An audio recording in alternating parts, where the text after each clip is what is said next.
Eldermoor. Even the name felt cold. The village huddled under a perpetual blanket of mist, a veil hiding it from the world, or perhaps protecting the world from it. Time seemed to flow differently here, warped and stagnant. The trees were gnarled, twisted things, their branches like skeletal fingers reaching out. The houses stood in various states of decay, some little more than piles of crumbling stone. This was a place forgotten, lost to memory, and shrouded in an unsettling silence. Alex arrived as the sun began its final descent, casting long, ominous shadows across the village. He had heard whispers of Eldermoor, rumours of a place lost to time. Seeking solace from his own troubled past, he felt drawn to the village's isolation. As he stepped onto the overgrown path leading into the heart of Eldermoor, a cold shiver snaked down his spine. The silence was unnerving. No birdsong, no rustling leaves, only the echo of his own footsteps. He encountered her near the village well, a dilapidated structure choked by weeds. Mrs. Hargrove, the villagers called her. Her eyes were wide with a terror that chilled him to the bone. She spoke in hushed, frantic whispers, her words tumbling over each other. "They're here," she gasped, her voice raspy. "They never left." She pressed a small, tarnished silver locket into his hand, a look of desperate pleading in her eyes. Before Alex could speak, she was gone, melting into the shadows like a phantom. Nightfall descended upon Eldermoor like a shroud. Alex, unable to shake the encounter with Mrs. Hargrove, found himself drawn to the village's eerie beauty. He wandered through the deserted lanes, the only sounds the creak of rotting wood and the whisper of the wind through the trees. He felt a presence, unseen eyes watching him from the shadows. A cold breath caressed the back of his neck, sending a shiver down his spine.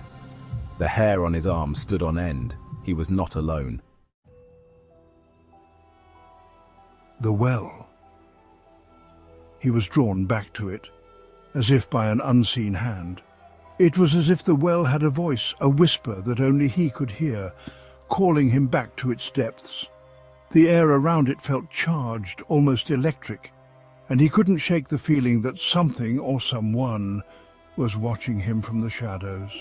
The silver locket felt heavy in my pocket. It was an heirloom, passed down through generations, and it seemed to vibrate with a strange energy. I could feel its weight, not just physically but emotionally, as if it carried the burdens and secrets of all who had owned it before me. The intricate designs on its surface seemed to tell a story, one that I was only beginning to understand.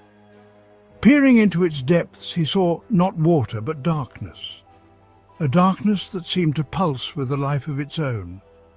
It was as if the well was a portal to another world, one filled with shadows and whispers. The deeper he looked, the more he felt as though the darkness was looking back at him, studying him, waiting for him to make a move. I noticed a rope, frayed and old, disappearing into the abyss. It looked ancient, as if it had been there for centuries, untouched by time. The rope seemed to beckon me, daring me to pull it and discover what lay at the other end. My heart raced as I reached out, my fingers trembling as they wrapped around the rough, weathered fibers. With a deep breath, he pulled. The rope resisted at first, as if whatever was at the other end didn't want to be disturbed. But he persisted, his muscles straining as he hauled the rope up, inch by inch. The air grew colder, and the shadows around him seemed to dance and flicker as if they were alive. A heavy, leather-bound diary emerged from the well, its pages damp and covered in mildew. The book felt ancient, its cover worn and cracked, and the smell of mold and decay filled the air. As I opened it, the pages crumbled slightly under my touch, revealing handwritten notes and sketches that spoke of a time long past. Each page seemed to hold a piece of a puzzle, a story that was waiting to be told. The diary spoke of ancient rituals, of a darkness that had consumed the village, and of souls forever bound to Eldermoor. It told of a curse, one that had been cast centuries ago, and of the desperate attempts of the villagers to break free from its grip.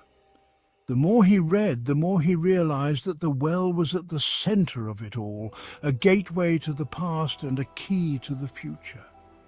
The secrets it held were not just of the village, but of his own family, and he knew that he had to uncover the truth no matter the cost. Later that night, as the moon hung heavy in the sky, he heard her voice. It was a night like no other, the kind that seemed to stretch on forever, with the moon casting an eerie glow over everything.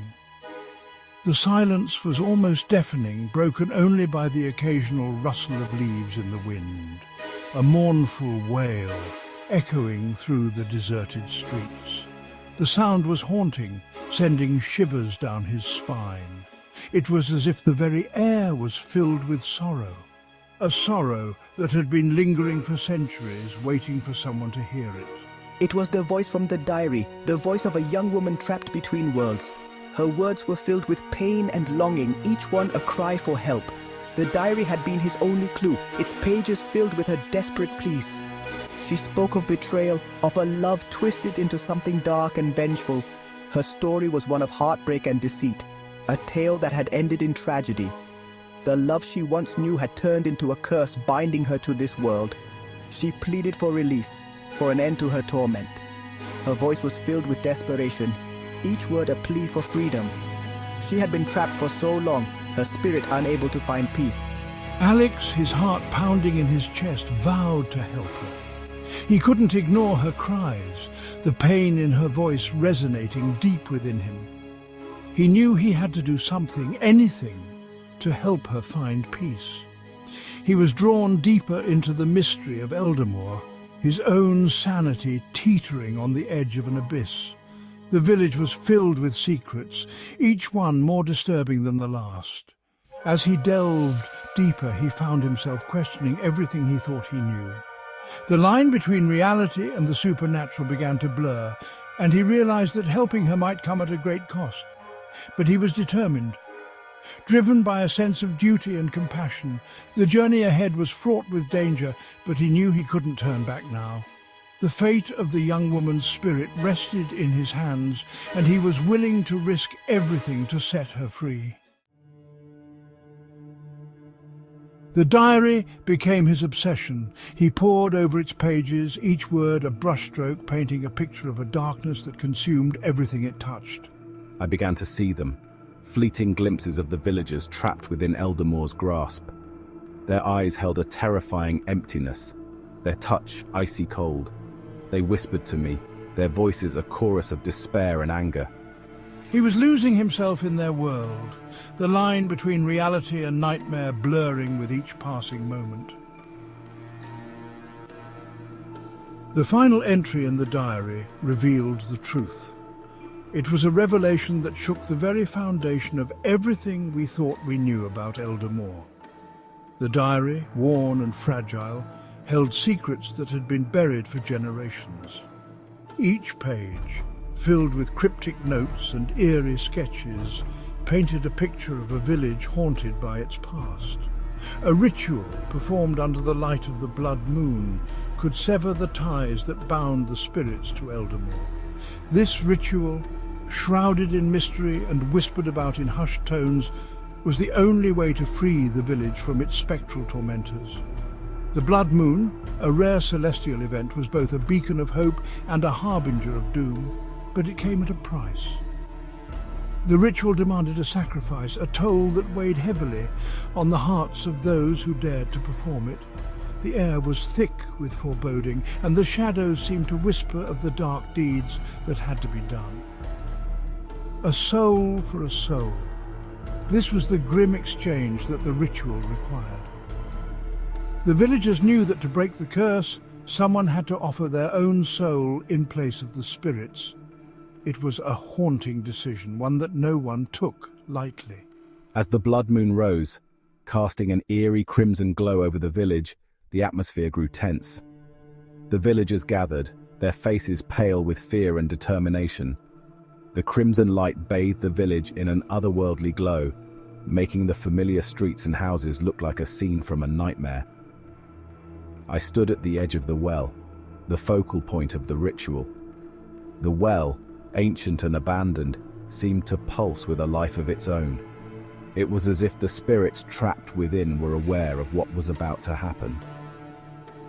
I held the silver locket, the weight of Mrs. Hargrove's fear heavy in my hand. The locket, a family heirloom, was said to have protective powers. Mrs. Hargrove had entrusted it to me, hoping it would shield me from the spirit's wrath. I looked into the well's depths, into the eyes of the vengeful spirits.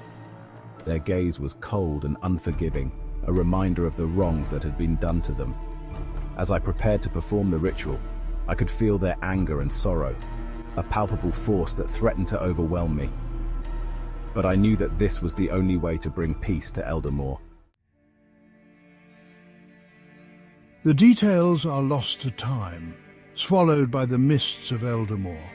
Some say Alex sacrificed himself, ending the curse and freeing the trapped souls. Others whisper that he became one with the darkness, his own spirit forever bound to the village. The truth, like so much else in Eldermoor, remains shrouded in shadow. The village still stands, a silent testament to the darkness that lingers just beneath the surface of our world. A place of whispers and shadows, forever lost to time.